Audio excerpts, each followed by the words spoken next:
तरह अगर आप इसको देखेंगे तो आपको समझ में आ जाएगा कि मैं आपको क्या समझा रहा हूं।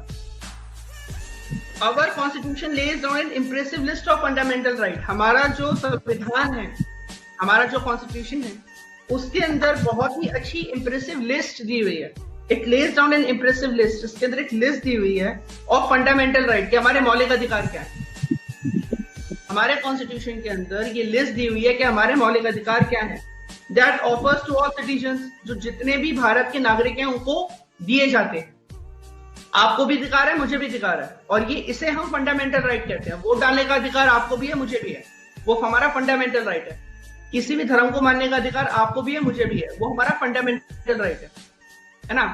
आप कहीं भी जा सकते हैं, कहीं भी घूम सकते हैं, कहीं भी खा सकते हैं, कहीं भी पी सकते हैं, वो हमारा फंडामेंटल राइट आता है। It is our fundamental right. तो our constitution lays on an impressive list of fundamental right. हमारे कॉन्स्टिट्यूशन के अंदर एक बहुत ही अच्छी लिस्ट बनी हुई है फंडामेंटल राइट्स की, जो बनाई गई है, जो हमें दिए जाते हैं फंडामेंटल राइट, जो हमें मौलिक अधिकार दिए जाते हैं। That offers to all citizens, ये सारे जो सिटीजन्स हैं उनको दिए जाते हैं। Those basic freedom which can alone make the life significant. ऐसी एक बेसिक फ्रीडम, ऐसी आजादी जो आपकी जो लाइफ है उसको इंपॉर्टेंट बना सकती है, आपकी जो लाइफ है उसको महत्वपूर्ण बना सकती है, एंड डेमोक्रेसी फ्रूटफुल, और जो लोकतंत्र है उसको एक लाभकारी बना सकती है आपके लिए। Some of the important fundamental right include the right to freedom of religion. कुछ हमारे इंपॉर्टेंट फंडामेंटल राइट होते हैं, कुछ अच्छे हमारे जो मौलिक अधिकार है वो होते हैं, जैसे कि right to freedom of religion.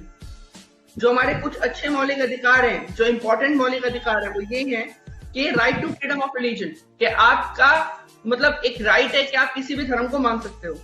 Right to equality, आपका ये अधिकार है कि आप इक्वल हो सकते हो, मतलब इक्वल होने का अधिकार है आपका। राइट टू इक्वालिटी, आपका समान होने का अधिकार है।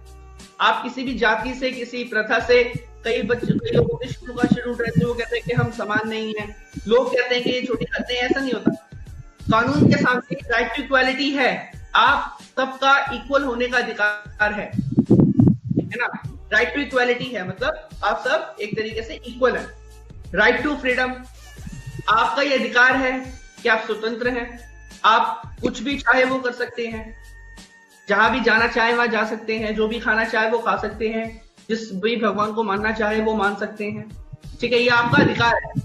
It is your right to freedom. आप जो भी काम करना चाहे कर सकते हैं, आप जो भी प्रोफेशन अपनाना चाहे अपना सकते हैं, आप जिससे जो भी कहना चाहे कह सकते हैं, आप जो भी कपड़े पहनना चाहे पहन सकते हैं, आप जो भी खाना चाहे खा सकते हैं, आप कोई भी काम करना चाहते हैं जो आपको करें।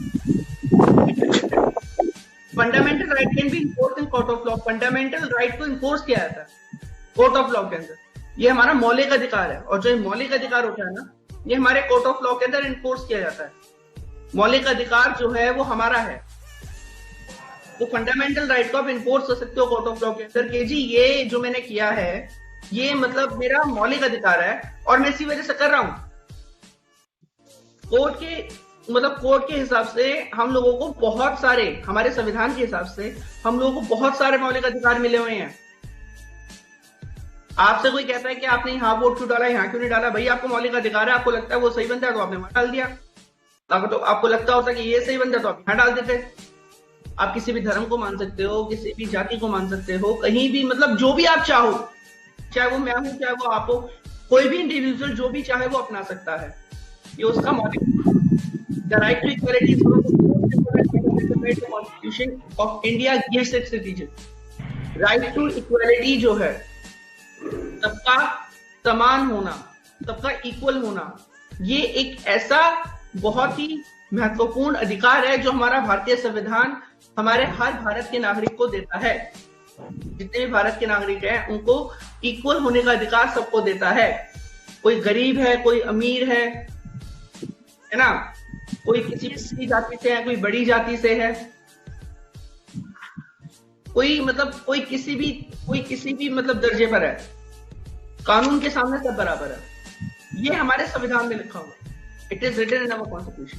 This means that no one can be discriminated on the basis of gender. इसका मतलब ये है कि कोई भी इंसान के साथ आप भेदभाव नहीं कर सकते, चाहे वो जेंडर से हो, चाहे वो कोई भी जेंडर हो, आप उसके भेदभाव नहीं कर सकते। ऐसा नहीं कि लड़का है तो उसके ज्यादा अधिकार है, लड़की है तो उसके कम अधिकार है। कास्ट रिगार्डिंग आप on the basis of caste you can discriminate. ये हिंदू है, ये क्रिश्चियन है, ये सिख है, ये मुस्लिम है, रिलीजन के साथ भी नहीं कर सकते, ठीक है, कास्ट के साथ भी नहीं कर सकते, ये ब्राह्मण है, ये दूसरा है, ये कुछ है, रेस के हिसाब से भी नहीं कर सकते, आप गोरे हो, आप काले हो, उसके हिसाब से भेदभाव नहीं हो सकता, और इकोनॉमिकल स्टेटस से भी भेदभाव नहीं हो सकता। मतलब कि आप पैसे वाले हो, आप ना पैसे वाले हो, ये हमारे संविधान में लिखा हुआ है। प्रैक्टिकली क्या होता है वो एक अलग चीज है, वो तो खैर जानते हैं, बट संविधान में लिखा हुआ है वो ये है that this means that no one can be discriminated against on the basis of gender, caste, religion and economic status.